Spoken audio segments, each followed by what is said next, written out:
43 বছরে সর্বোচ্চ বৃষ্টি এবছর হয়েছে।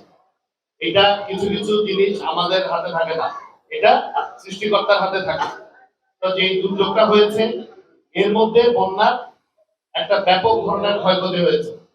তো বন্যাটা আসলে প্রাকৃতিক কোনো বিষয় না, বন্যাটা আমাদেরই সৃষ্টি করা বিষয়। তাহলে কেমনে আমরা বিভিন্ন অবৈধ জায়গায় বাসাবাড়ি করে ফেলেছি, আমাদের যেখানে ছোট ছোট খাল আছে, উপখাল আছে, এগুলোর উপর ব্রিজ কালভার্ট বানিয়ে ফেলেছি, অথবা ময়লা ফেলে বন্ধ করে দিয়েছি, পানিটা যাওয়ার জায়গা থাকে না। তখন পানিটা যখন প্রকৃত গতিতে খাল দিয়ে নদীতে পড়তে না পারে, তখন আমাদের ঘর বাড়ি সবকিছু নিয়ে নদীর দিকে যেতে চায়।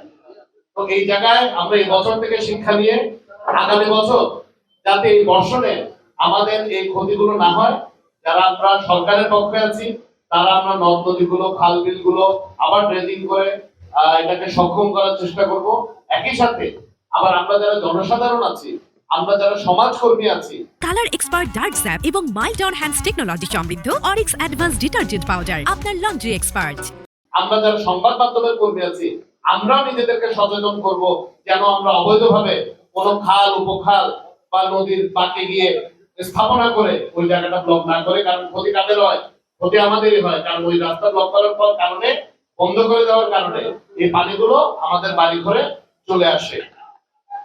আমি এই উপজেলা প্রশাসনকে ধন্যবাদ জানাতে চাই।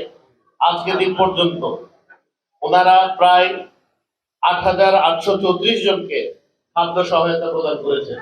এটা অনেক কষ্টের কাজ, এটা বলা সহজ, কিন্তু ৮,০০০ সাড়ে ৮,০০০ মানুষের দোরগোড়ায় খাদ্য সহায়তা পৌঁছানোটা কিন্তু অনেক কঠিন কাজ, চ্যালেঞ্জের কাজ। ওনারা করেছেন, আন্তরিক ধন্যবাদ। এবং এই আশ্রয় কেন্দ্রগুলোতে যতদিন উপস্থিত সবাই ছিল তাদের খাবারের ব্যবস্থা করেছেন, এই জন্য তাদেরকে ধন্যবাদ।